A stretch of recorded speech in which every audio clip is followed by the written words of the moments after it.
começando mais uma edição do Além da Notícia, um espaço onde a gente não se contenta com a manchete e vai além, porque a informação você já tem em todo lugar, mas entender o que está por trás dela, isso sim, existe contexto, leitura crítica e principalmente disposição para encarar os fatos como uma lição. Eu sou Bruno Araújo e a partir de agora você acompanha análise, bastidores e aquilo que muita gente prefere não dizer, mas que precisa ser dito. O Além da Notícia está no ar.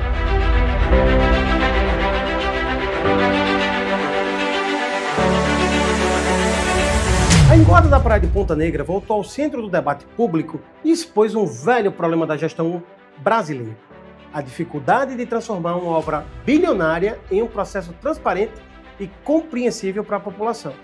O relatório da FUPEC, contratada pela própria Prefeitura de Natal para monitorar a obra, apontou uma redução de quase 40% no volume de areia acima da linha da água em apenas um ano.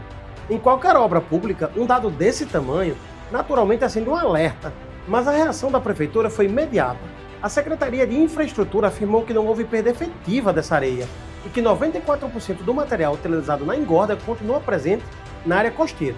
Segundo a gestão municipal, a maior parte da areia apenas mudou de lugar, migrou para áreas submersas em um processo considerado natural da dinâmica marítima. O problema não está apenas nos números, está na comunicação. De um lado, a população escuta que quase 40% da areia desapareceu da faixa visível da praia. Do outro, a prefeitura afirma que apenas 6% foram efetivamente perdidos. Entre uma informação e outra, existe um enorme espaço de dúvidas, interpretações e desconfiança. E é justamente nesse espaço que surgem os questionamentos legítimos. Afinal, a obra foi apresentada como a solução definitiva para os problemas históricos de erosão em Ponta Negra. Agora, há pouco mais de um ano, o trecho mais sensível da intervenção, justamente o Morro do Careca, aparece como a área com maior redução proporcional de sedimentos. É verdade que especialistas em engenharia costeira alertam desde o início que a engorda não é uma estrutura estática. A areia se movimenta, o mar reposiciona sedimentos e isso acontece em projetos semelhantes ao redor do mundo. Mas também é verdade que quando se investe em centenas de milhões de reais em uma obra dessa magnitude, a sociedade espera monitoramento permanente, transparência absoluta e respostas objetivas. A discussão, portanto, não deveria ser entre quem diz que a areia sumiu e quem diz que ela continua lá. A discussão deveria ser a outra. A obra está entregando os resultados prometidos? O comportamento da praia está dentro do esperado? Serão necessárias novas intervenções? Quem vai pagar a conta caso sejam necessárias correções futuras? Um novo estudo anunciado pela Prefeitura poderá trazer respostas mais precisas.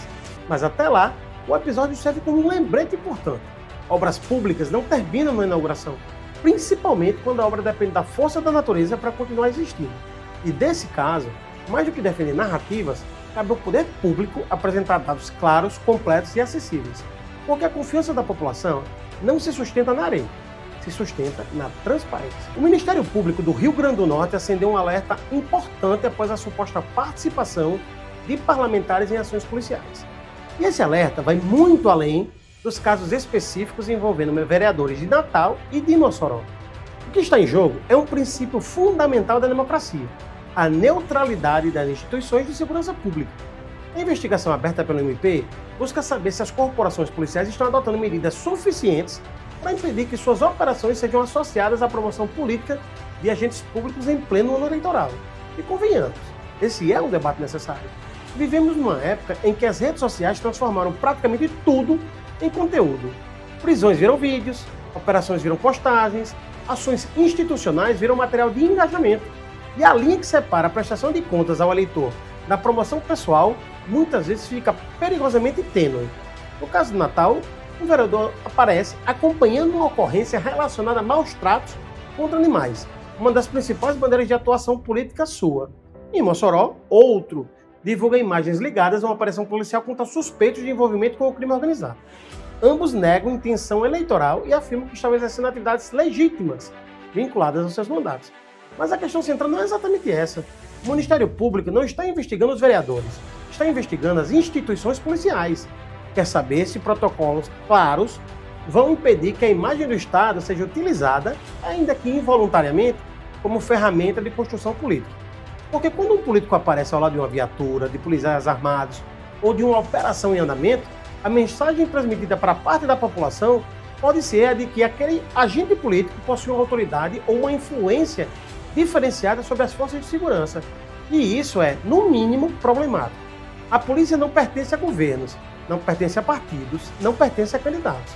A polícia pertence ao Estado e deve servir igualmente a todos os cidadãos. O problema é a confusão entre instituições públicas e interesses políticos. Em diferentes momentos, nós já vimos estruturas estatais sendo utilizadas para fortalecer imagens pessoais, construir narrativas eleitorais e gerar capital político. Por isso, a iniciativa do Ministério Público merece atenção. Não porque haja uma condenação antecipada de quem participou dos episódios, mas porque estabelece um debate importante antes que a campanha eleitoral ganhe intensidade. Afinal, em uma democracia saudável, a força de um candidato deve vir das suas ideias, das suas propostas e do seu trabalho, nunca da impressão de proximidade privilegiada com instituições que têm o dever de permanecer imparciais. E quanto mais próximos estivermos das eleições, mais necessária será essa vigilância. Porque a neutralidade das forças de segurança não é apenas uma exigência legal, é uma garantia para a própria democracia. E vamos voltar a falar da escala 6x1, ou seja, do fim da escala 6x1. A discussão sobre o fim da escala acaba de entrar em uma nova fase do Senado. E a mensagem enviada pelo presidente da Casa, Davi Alcolumbre, foi clara. A proposta não terá tramitação acelerada e dificilmente passará sem alterações. Na prática, o que Alcolumbre está dizendo é que o Senado não pretende apenas ratificar uma decisão tomada pela Câmara dos Deputados. É reabrir o debate, é ouvir os empresários, trabalhadores, especialistas e setores produtivos. E isso tem consequências políticas importantes. A primeira delas é o tempo. Enquanto governistas defendem a aprovação ainda neste mês, sem mudanças no texto, o presidente do Senado já sinaliza um caminho mais lento. E, em Brasília, quando um tema entra na lógica do vamos discutir melhor, e aí muitas aspas para essa expressão, muitas vezes significa meses de negociação e incerteza. A segunda consequência é eleitoral. Estamos entrando em um período pré-eleitoral e poucos temas têm potencial de mobilização popular tão grande quanto a jornada de trabalho. De um lado, trabalhadores que enxergam na proposta uma oportunidade de melhor qualidade de vida. Do outro, setores empresariais preocupados com custos, produtividade e impactos econômicos. Nesse cenário, ninguém quer assumir sozinho o ônus político dessa decisão. Por isso, chama atenção a posição adotada por Alcolumbre, que evita se declarar favorável ou contrário ao mérito da proposta. Ele se coloca como defensor do debate, que é uma estratégia clássica da política. Deslocar a discussão do conteúdo para o processo. Mas existe também um componente institucional relevante. O presidente do Senado argumenta que a Câmara passou meses discutindo o assunto e que o Senado tem o direito e até o dever de analisar a matéria com a mesma profundidade. Sob esse aspecto, o argumento faz sentido. O Senado não existe para carimbar decisões da Câmara, como o próprio Alcolumbre frisou. O problema é que o calendário político não costuma ter a mesma paciência que o calendário legislativo. Quanto mais a discussão avançar para perto das eleições, maior será a pressão dos sindicatos, movimentos sociais, entidades empresariais e dos próprios parlamentares que disputarão votos em 2026. Preocupação, por exemplo, do senador pelo Rio Grande do Norte, Stevenson Valentim, do Podemos. Stevenson assinou a PEC do também senador Rogério Marinho, do PL, que quer manter a jornada de trabalho atual e abrir a possibilidade para contratos por hora trabalhada. Questionado sobre o ser favorável ou não ao fim da escala 6x1, ele disse ser a favor e minimizou o fato de ter contribuído para o início da tramitação de uma proposta diferente da aprovada pela Câmara por imensa maioria e que ele disse ser a favor. Detalhe importante, se o Senado alterar o texto, a proposta terá que voltar para a Câmara. E aí o prazo da tramitação amplia. O debate sobre a escala 6x1 deixou de ser apenas uma discussão trabalhista. Virou também uma disputa política sobre quem controlará a narrativa de uma das pautas sociais mais populares dos últimos anos. E a fala de Davi Alcolumbre indica que essa batalha está apenas começando. E no próximo bloco, eu recebo aqui no estúdio Divanê de Basílio, socióloga, ex-vereadora e pré-candidata à reeleição a deputada estadual pelo PT. O Além da Notícia volta em instante.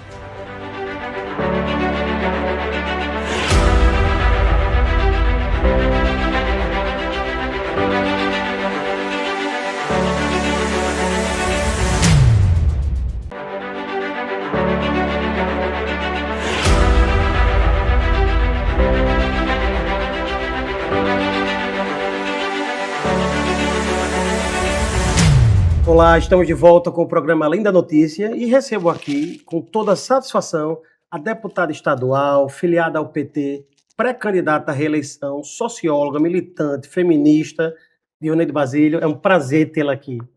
Prazer todo meu. Agradeço demais o convite, essa oportunidade de diálogo, de poder compartilhar um pouco do que a gente vem construindo nesse mandato, mas também de pensar esse processo para frente. Muito obrigada. A senhora, Dioneide, é nascida em Pedro Avelino, viveu, acredito que a maior parte da sua vida na Zona Norte de Natal, se não me engano, no bairro de Santa Catarina. Sim, sim. E hoje é uma das lideranças dentro do Partido dos Trabalhadores aqui no Rio Grande do Norte. Tem um mandato eletivo, não é o seu primeiro, acho que é o segundo mandato como deputada estadual, correto? Como deputada estadual é o primeiro, mas eu fui vereadora, me reelegi. Isso, foram 2 mandatos como vereadora e um como deputada estadual. E aí eu lhe pergunto, aquela menina que cresceu no Santa Catarina, onde é que ela está e o que é que ela trouxe para você e que você mantém hoje no debate político? Ela está no Santa Catarina, na mesma casa, na mesma rua, com os mesmos vizinhos, sendo muito feliz por isso, podendo compartilhar com os meus vizinhos essas conquistas e as conquistas de mudança também das ações, quando eu consigo colocar recurso para transformar a Praça Coqueiral e a quadra Coqueiral lá do ladinho da minha casa, me dá um orgulho grande quando a gente consegue colocar recursos para o Hospital Santa Catarina, por exemplo, porque é no local de origem, mas entendendo que a gente é deputada do estado todo e também atua no estado todo. Mas voltando às minhas origens, eu venho de Pedro Avelino. Então, devolver para a minha cidade, eu sou a primeira deputada estadual da cidade, né? A gente já teve um deputado, mas mulher eu sou a primeira. E aí também me sinto no compromisso de fazer com que a nossa cidade também receba investimentos. Então, já foram 2 ambulâncias para a minha cidade. A gente tem atuado com a política da meliponicultura, da apicultura, temos trabalhado e fortalecido o algodão agroecológico, temos pensado nos quintais produtivos, na parceria com a FETARNE, fizemos entregas e oficinas da palma forrageira, tudo isso na minha cidade. A lei da farmácia viva, que é uma lei estadual, mas que a gente já destinou recursos para a saúde, pensando em ter a farmácia viva também em Pedro Avelino. E Santana do Matos, que é a cidade da minha mãe, nasceu no sítio Piricô. E aí eu sou essa pessoa que está por aí no mundo, no estado todo, mas com os pés assentados nessa história que começa no interior e que chega em Natal, mas que tem devolutiva, né, para esses lugares. Então, Santana do Matos também a gente tem destinado ações, recursos para a Caixa Escolar, a escola já fez uma compra maravilhosa de equipamentos para a biblioteca, para a banda marcial, assim como vai ter uma quadra lá no assentamento Palestina, pedido das crianças da comunidade. As crianças precisam serem ouvidas e a gente precisa devolver para as crianças. E o que é que você mantém daquela criança que corria ali nas ruas do Santa Catarina, que se divertia na Praça do Coqueiral? O que é que você mantém hoje enquanto adulto, enquanto representante daquela menina? O sonho de continuar mudando o mundo e talvez de pensar que aquelas crianças do Santa Catarina podem ocupar todos os lugares. E mantenho a ida à praça com meus filhos, eles adoram. E eu venho da igreja, né? Eu tive Padre Tiago, depois Padre Sabino, depois Padre Murilo, depois Padre Robério, e hoje temos Padre Vigílio, né? E essa conexão com a igreja, ela é muito forte na minha vida, porque a igreja me trouxe até aqui, o movimento de igreja, o movimento da pastoral de juventude do meio popular, foi lá que eu aprendi a falar em público, né? Foi lá, foi no Jardim do Padre. Então, eu fui de um projeto social, eu tive como estudar numa escola, porque o padre acreditava na educação, né? Eu tive como fazer balé, porque o padre acreditava que a gente podia ter acesso à cultura. Então, eu trago em mim a responsabilidade de fazer com que outras meninas possam sonhar. Muito legal. E aí eu vou conectar. E aí, para conectar com essa emoção que você está sentindo e com essa história que você está vivendo com a gente, você é a primeira da sua família a entrar na universidade, Sim. né? de que forma essa experiência de ter saído de um segmento em que faltavam oportunidades de maneira geral e que bom que chegaram por meio da igreja, das autoridades religiosas que ali estavam. Mas como é que essa experiência de ter sido a primeira mulher da sua família, Divani, da primeira pessoa da sua família a cursar a universidade, moldou essa tua visão de fazer política? Então, eu cheguei aqui para a entrevista acompanhada da minha madrinha, né? E ela me levava para todos os lugares. Ela participava dos movimentos sociais e eu digo que ela me colocou no mundo, né, Bianca? E realmente abriu meus olhos para entender que o movimento pastoral ele tinha um sentido, era a fé com um gesto concreto, com a prática, e que a política ela não estava dissociada de tudo isso, né? Eu lembro muito que quando eu era criança, a gente tinha um movimento cultural no bairro, né? O deputado Fernando Mineiro visitava o nosso bairro para conhecer as experiências e ele fazia rodas de conversa para ouvir as pessoas. E eu hoje continuo fazendo nesse mesmo formato, rodas de conversa para ouvir as pessoas. E eu acredito que esse olhar sobre a política nos move, esse formato, esse jeito de pensar. Então, isso é uma metodologia de vida, eu diria, para além de ser uma metodologia da política, né? Metodologia de vida. E a gente aprende na pastoral, mas a gente aprende também no partido político, no movimento social. Então, eu passei por todas essas escolas, eu sou educadora popular, fui diretora-geral da Escola de Formação Quilombo dos Palmares. E o que é essa escola? É uma escola de formação que traz Paulo Freire, mas que traz a possibilidade de nós nos comprometermos com pautas importantes, como o voto não tem preço, ele tem consequência, campanhas de conscientização da sociedade para além da eleição, mas para a vida, para as pessoas poderem atuar na vida, né? Mudarem realidades, como as populações quilombolas vão acessar recursos, né? Vão mudar suas vidas. Então, isso tudo foi me provocando e é nesse ambiente que eu continuo vivendo, né? E aí eu lhe pergunto, até baseado nesse teu relato, deputada, onde é que você percebeu que a permanência nesses movimentos populares ligados à igreja e essa militância social, vamos colocar assim, já não era mais suficiente e que você precisava institucionalizar essa participação, por exemplo, por meio da política partidária? Porque política você já fazia, né? Uhum. Mas eu falo do ponto de vista partidário. Onde é que você percebeu disso? Ora, Divaneide precisa virar vereadora porque é aqui que eu vou conseguir fazer diferença efetivamente, ou com mais força, ou com mais intensidade, ou mais rápido. Foi uma percepção conjunta, né? Não foi. Na verdade, eu fui bem surpreendida com essa reflexão. A gente já vinha na Rede de Jovens do Nordeste estimulando candidaturas jovens, voto aos 16 anos, campanha de incentivo ao alistamento eleitoral, e campanha do primeiro voto, né? Então, essa campanha era muito forte. E depois a gente começou a debater sobre a necessidade de termos candidaturas jovens. Mas, assim, entre debater a candidatura jovem e eu ser a candidata jovem, tinha uma distância, né? E aí, numa carona, né, com Regina, Bianca, Ilma, daqui a pouco elas perguntam, mas e por que não você? Eu disse, calma aí, eu nem tenho estrutura para isso. Aí, eu só tenho um ticket estudantil. Eu lembro bem desse dia, porque ela disse, olha, eu tenho um Fiat aqui, dá para a gente rodar, e meio tanque de gasolina. A gente brincou muito com isso, mas depois a gente voltou para conversar e para pensarmos juntas de como seria, do que seria de fato, e fomos juntando gente. Eu fui candidata a primeira vez em 2004, então era bem menina mesmo, bastante tempo. E naquele período, eu lembro que a nossa principal bandeira era jovem, mulher e negra. Então, nós vamos trazer esse lugar, né, jovem, mulher, negra, periférica, e vamos trazer para esse lugar. E eu tive 1.500 e alguma coisa. Que é bastante voto. Bastante voto para uma jovem que estava concluindo o curso de Ciências Sociais.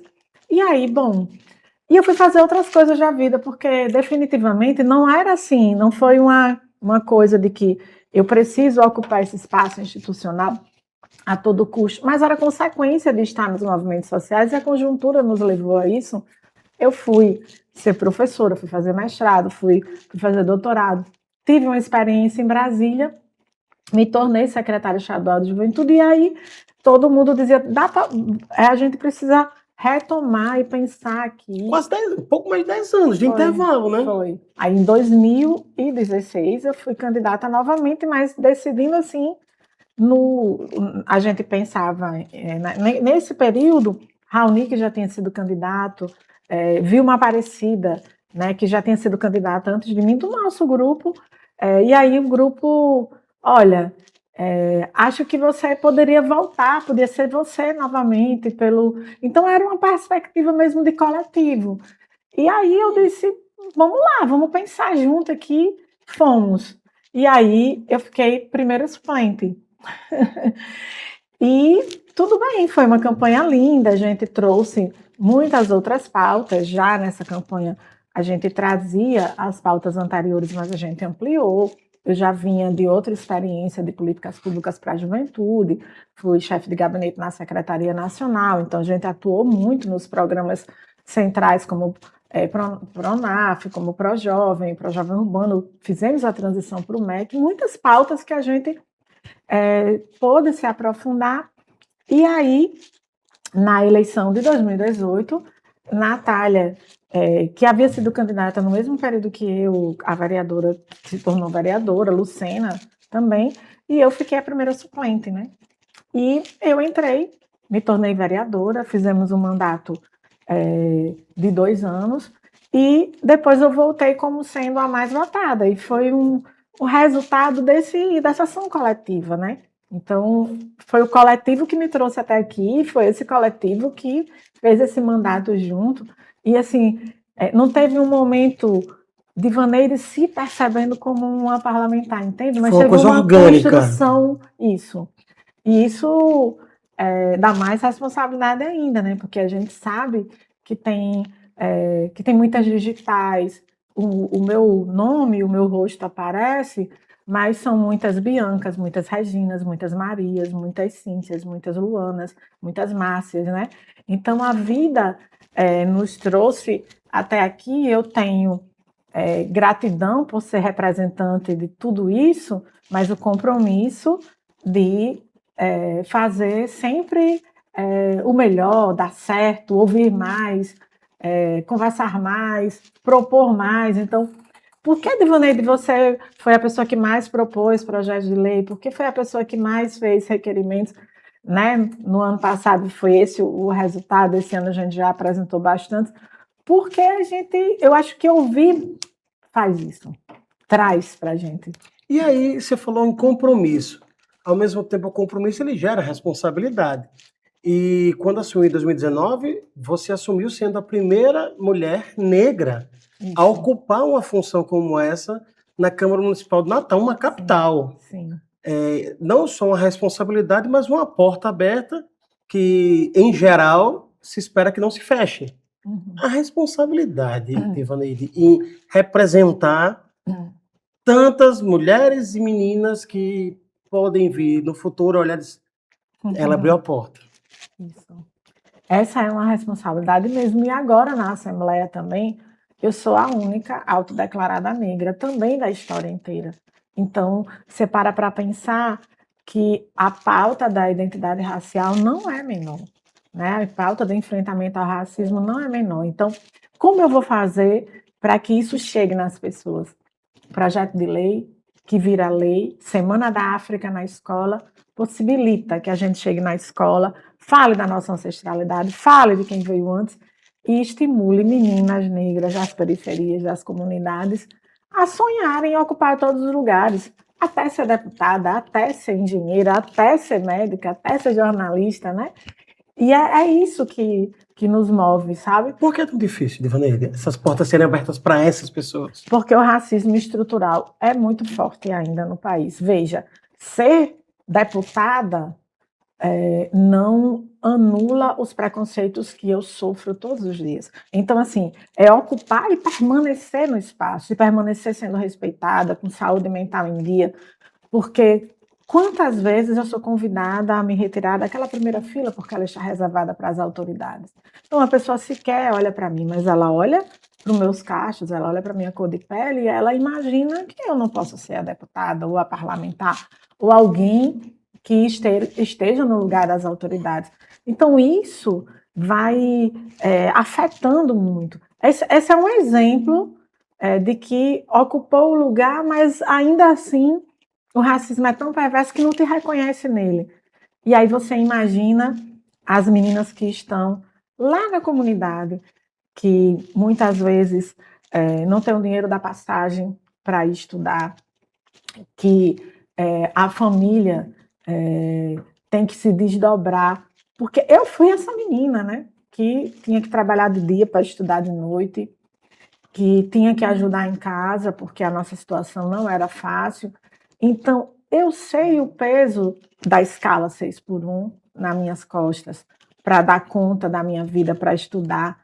E por que para a classe trabalhadora, pobre e negra, porque é a sua maioria, tem que ser tão pesado? Então, como você vai concorrer com alguém que tem escola de manhã, no contraturno tem um reforço, tem um curso de inglês? Como você vai concorrer? Então, é preciso ter políticas de incentivo. O pé de meia, por exemplo, ajuda. Se tivesse o pé de meia lá atrás, para mim, você imagine. Então, eu sou muito grata à igreja porque eu tive a oportunidade, a partir desse lugar, de ter o mínimo, o básico, de acreditar que eu podia. Mas não pode ser tão pesada assim para a classe trabalhadora. É preciso a gente inverter essa lógica e enfrentar o racismo, enfrentar o machismo também e enfrentar a desigualdade social, que essa é maior ainda, né? Eu vou deixar uma pergunta para o próximo bloco, e é o seguinte: o PT e, de maneira geral, pessoas eleitas pelo partido, muitas vezes são vistas como defensoras de pautas muito identitárias e que, no aspecto concreto, ou entregam pouco ou não entregam. Até que ponto isso pode ser considerado válido? Mas você só me responde no próximo bloco. O Além da Notícia volta já já. Eu te espero.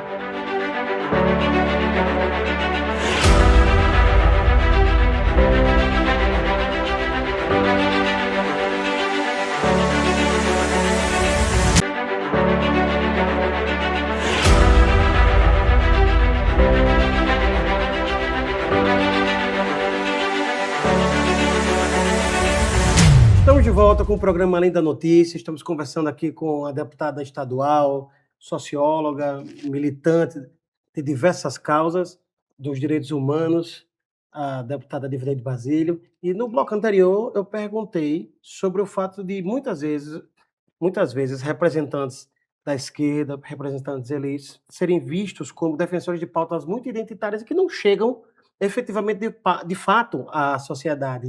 A senhora concorda com essa afirmação? Discordo totalmente. As pautas identitárias são as mais estruturantes. A gente estava falando sobre isso no bloco passado. Você veja que o racismo estrutural nos tira de vários lugares, né? Os números mostram isso. E se a pauta identitária ela não entrega, o que é que vai entregar? Se a identidade das pessoas é o que revela quem elas são, as necessidades dela, a identidade é o nosso perfil socioeconômico, é a nossa história, é o que demarca quem precisa do Minha Casa Minha Vida, quem precisa ter acesso à universidade, quem precisa da bolsa, quem precisa do estímulo, né, para seguir adiante. Então, você está falando de entregas gigantes a partir da identidade. Então, a gente não está falando de pautas que são dissociadas da estrutura. Tem um grande erro na minha avaliação, e uma vez me perguntaram assim, mas você acha que fazendo um mandato tão identitário, você vai se reeleger, você vai chegar além? Ou, eu disse, você acha que o meu mandato é identitário? E a pessoa respondeu que sim, achava. Eu disse: "Então pronto, objetivo alcançado com sucesso", porque eu desejo que esse mandato seja identitário, foi para isso que as pessoas nos elegeram, para ter identidade, representatividade é isso, é você representar quem? Que segmentos, né? É a população, que precisa que você defenda o fim da escala 6 por 1.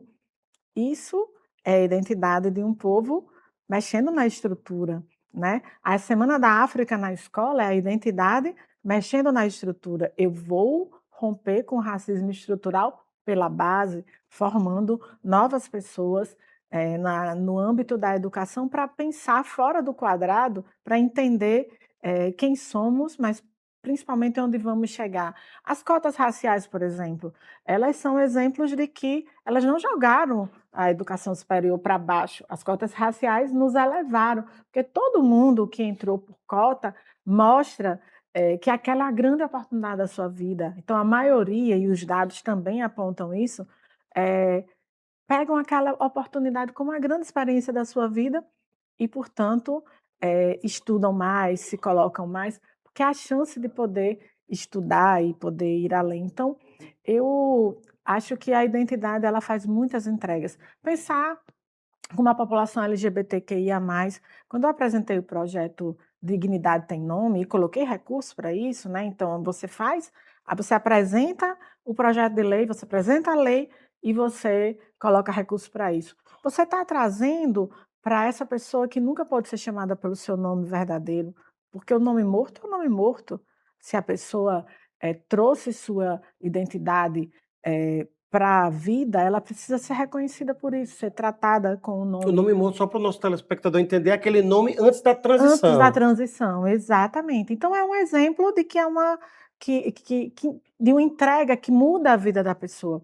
Mas, por exemplo, eu sou mãe atípica, e aí você poderia dizer: mais uma pauta identitária", é verdade. Mãe atípica, eu tenho 2 filhos PCDs, eu sou fibromiálgica, e aí? E aí que essa sociedade precisa eliminar barreiras, que precisa ter inclusão, que precisa pensar a escola, adaptada. E aí eu vou lá e apresento a educação física adaptada, eh, para, as pessoas com deficiência. E o que isso vai mudar? Vai mudar tudo.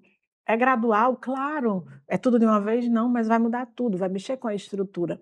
Porque a sociedade não pode ser pensada como se todo mundo, fosse tivesse o mesmo acesso, porque não tem, então a gente precisa garantir, as pessoas são diferentes, por isso que a gente quer equidade para garantir, né, igualdade de oportunidade, para que a pessoa PCD tenha acesso à prática esportiva igual às pessoas típicas. Então é assim que a gente muda a estrutura, que a estrutura foi pensada tudo igual, né, os normativos eram todos iguais, tanto que a gente precisa ter leis hoje, a Lei Brasileira da Inclusão é porque os normativos não incluíam. Então, quando você pensa em identidade, você pensa mexer na estrutura, logo as entregas são profundas, porque você muda, você inverte a lógica do que é comum, do que está dado, né. Está dado que todo mundo tem o mesmo acesso? Não tem, não. Minha Casa Minha Vida, gente, programa estruturante de habitação, mas ele vai para um público que hoje também tem o Minha Casa Minha Vida para a classe média. Outra identidade.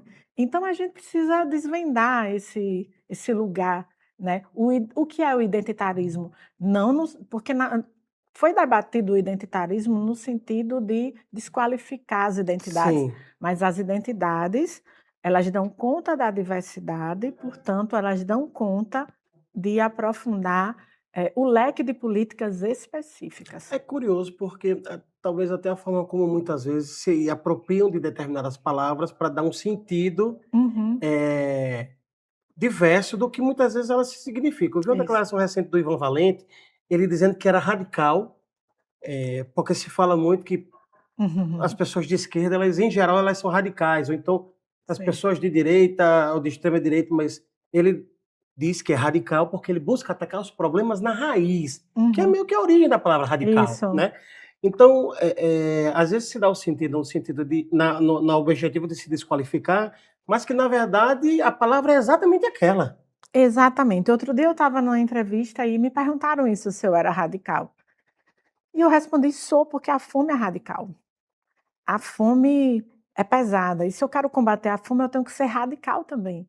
Então, se eu quero enfrentar os problemas, estruturantes, tem que ter radicalidade nas ações.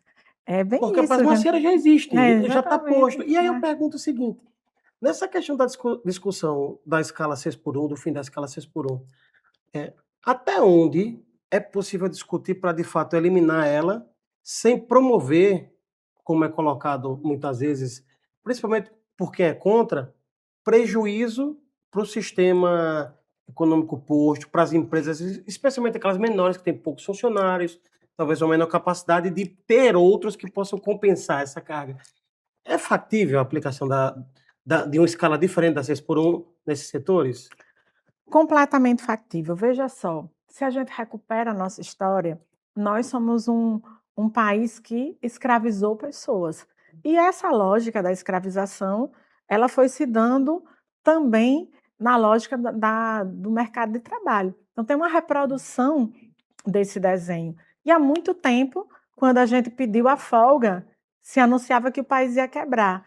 Mas veja só, a exploração ela é tão perversa que ela faz com que a gente acredite que o país vai quebrar, e a gente que está sendo explorado muitas vezes acha que eu não posso ser contra a exploração porque o país vai quebrar. Há anos se diz isso, né? Mas a gente conseguiu um dia de folga e o país não quebrou. Aí vamos lá, a gente fez uma audiência pública e a gente trouxe o DIEESE, apresentou dados, a gente trouxe na audiência da saúde do trabalhador, dados de saúde do trabalhador. A universidade tem um setor de estudos da saúde coletiva que tem saúde do trabalhador.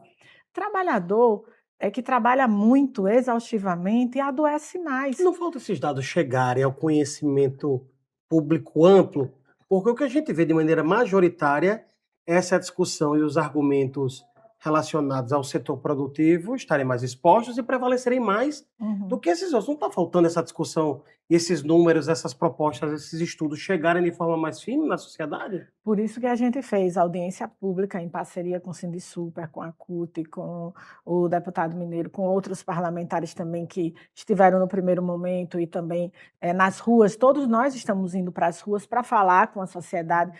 Nós fizemos um panfleto explicando isso e fomos panfletar na parada de ônibus, entregar mesmo na mão das pessoas e conversar com as pessoas. Nós fizemos, o PT Natal também fez e chegou a fazer esse diálogo.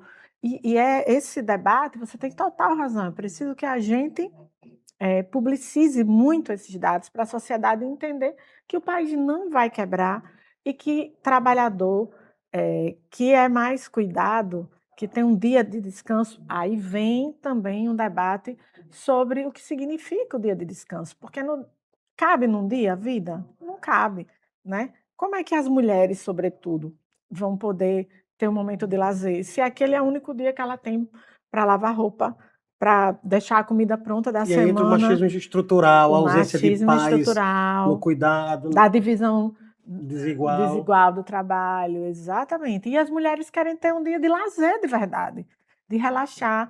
Eu digo as mulheres, porque em geral a escala pesa mais sobre as mulheres, mas é óbvio que a gente está falando de uma injustiça total. Isso é estrutural, mas isso tem identidade, tem corte de gênero, tem corte de raça, tem corte de classe. Então a gente não pode dissociar jamais, as políticas públicas gerais das identidades. Elas precisam serem atravessadas por esse corte de gênero, raça e classe sempre. Porque muitas vezes a gente vê nos debates as pessoas, devia estar falando de saúde, educação e segurança. Mas tudo isso passa pelas realidades em que estão postas a sociedade de maneira geral. A saúde não é igual para todo mundo. A Não é? segurança não é igual em todos os bairros de Natal, por exemplo. Uma enchente vai atacar de forma diferente quem mora na periferia do que quem mora numa região com muito mais condições. A pandemia, gente, a pandemia, quem era que estava no ônibus lotado, indo trabalhar para segurar a onda nos hospitais ou nos trabalhos mais insalubres? Isso era a população pobre, os trabalhadores de supermercado. Por que quando eu era vereadora eu lutei para aprovar a xepa da vacina e nós aprovamos? Porque os trabalhadores de supermercados tivessem acesso à vacina, né. Então é sobre isso. Se isso não for estruturante, o que seria? Deputada, eu quero falar um pouquinho de política agora, e a política partidária propriamente dita, né. A governadora Fátima, ela comanda o estado há 7 anos e alguns meses. E majoritariamente, e aí eu falo em relação à maioria, é de desaprovação em detrimento da aprovação.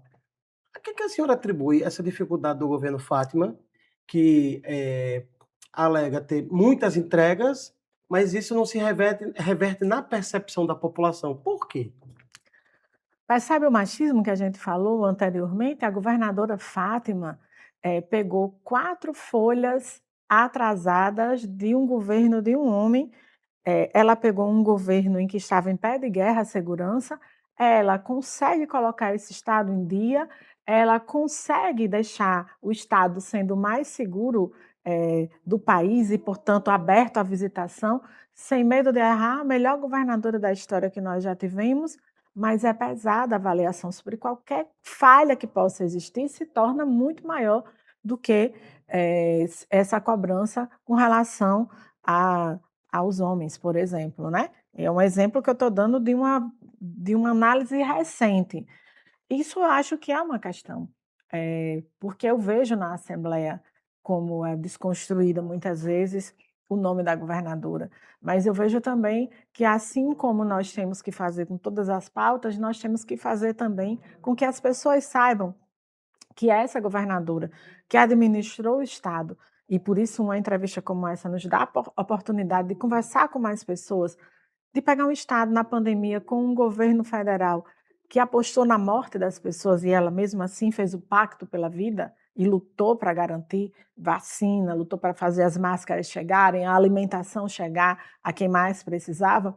É a mesma governadora hoje que é a governadora da segurança hídrica, que entrega o Oiticica, que vai entregar o túnel Major Salles, que vai entregar a duplicação da 304, que já está em licita já está com ordem de serviço. Quer dizer, é a governadora que apresenta para o estado do Rio Grande do Norte ampliação da educação, o IERNES, o piso salarial dos professores na carreira, a atualização única do país que fez nesse mesmo formato. Então, tem uma política de concurso, mesmo com todas as dificuldades que possam existir, ela segurou o tranco e garantiu ampliação da política, manutenção daquilo que já estava conquistado, sem perdas.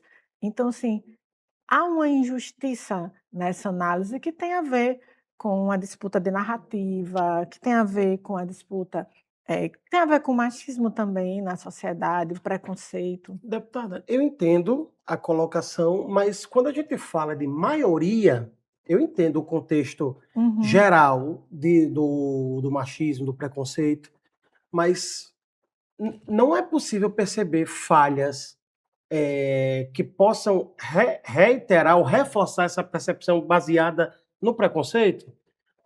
Não está faltando alguma coisa? Porque a gente está falando aqui muitas vezes de, em algumas situações, uma desaprovação superior a 60% em algumas cidades.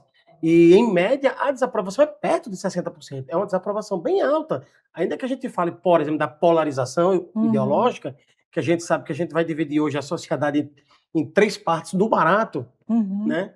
Eh, não dá para buscar, talvez, outros caminhos para tentar entender, até para tentar reverter, por exemplo, essa desaprovação, porque a cultura a gente não muda de um dia para do dia para a Uhum. noite. Então Uhum. essa desaprovação significa que vai levar anos para ser revertida, por exemplo? Não, eu acho que a gente não vai levar anos não, eu acho que a gente está vivendo uma grande oportunidade de mostrar para as pessoas esse balanço. Da mesma forma que foi, por exemplo, no período eleitoral passado, que a governadora ganhou em primeiro turno.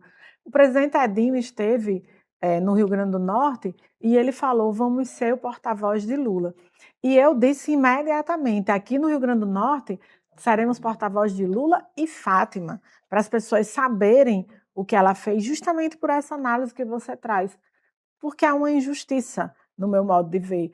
E eu disse prontamente: seremos o porta-voz das políticas federais de Lula para desconstruir fake news, mentiras, porque assim como a governadora Fátima, o presidente Lula trouxe novas ações nesse Lula 3, e a gente tem condição de fazer. Esse é o momento central, e eu acredito que a gente vai reverter essa análise aí. A gente está encaminhando para o final da nossa conversa, e aí eu quero lhe perguntar o seguinte: é, em termos de um novo mandato, você é pré-candidata e vai buscar a renovação do mandato, o que é que a Divaneide pretende num eventual novo mandato em termos de novas ideias? Porque muita coisa já foi feita, mas o que não foi feito ainda? O que é que você pensa para um eventual novo mandato? A gente tem muita coisa caminhando que a gente deseja ampliar. Quando a gente aprovou a farmácia viva, a lei da farmácia viva, ela reconhece, por exemplo, ações que estão já nas comunidades. Quem nunca tomou um chazinho ou precisou de uma erva para se curar, né, na saúde?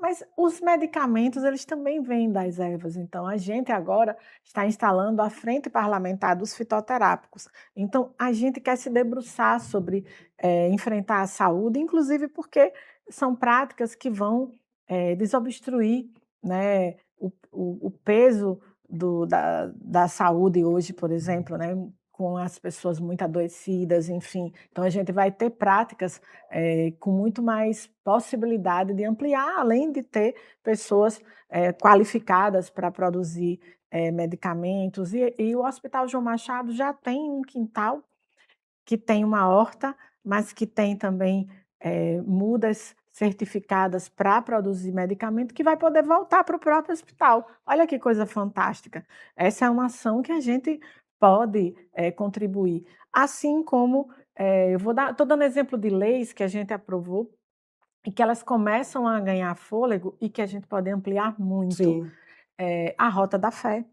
A gente aprovou a Rota da Fé e a gente já tem divulgado vários roteiros, a gente já tem um material pronto, fazendo com que o Estado, que é um lugar de turismo de sol e mar, também seja esse lugar de acolhimento a partir dessas diversas expressões de fé, assim como o turismo de base comunitário, para dar exemplos de ações que vão gerar empregabilidade, que vão gerar circulação de mais gente no nosso estado e que vão valorizar quem produz nas comunidades, que é o caso do turismo de base comunitária. As populações quilombolas serão visitadas, respeitadas por sua história, mas também vão poder vender seus produtos e vão poder ter uma nova renda circulando ali. Então, você está falando de mudança estrutural também. E, claro, ouvir mais para apresentar novas coisas. Deputada, para a gente encerrar, eu vou fazer algumas perguntas do nosso Na Lata, é muito objetivo. Eu vou fazer a pergunta, você me responde de forma bem objetiva. Qual a maior prioridade do Rio Grande do Norte hoje? Cuidar das pessoas. E quem você considera que não pode vencer de forma alguma as eleições de 2026? E aí pode ser em nível estadual, municipal. Municipal não, porque não tem disputa municipal, mas em nível estadual. Quem é que não pode vencer as eleições? O fascismo. Tá. E que palavra você escolheria para definir a política do Rio Grande do Norte? Força. E, para a gente encerrar, quem é que inspira Divaneide Basílio na política? Mineiro. Tá certo. Tá, vamos fazer mais uma? E um sonho seu para a política e para o estado do Rio Grande do Norte? Eita! Vida digna. Tá bom. Divaneide, muito obrigado pelo tempo, por dividir um pouco da sua história com a gente, com os nossos telespectadores. Foi um prazer ter você aqui. Obrigada, eu que agradeço. Um abraço para todos vocês que acompanharam Além da Notícia desta semana e nos vemos no próximo episódio. Até lá.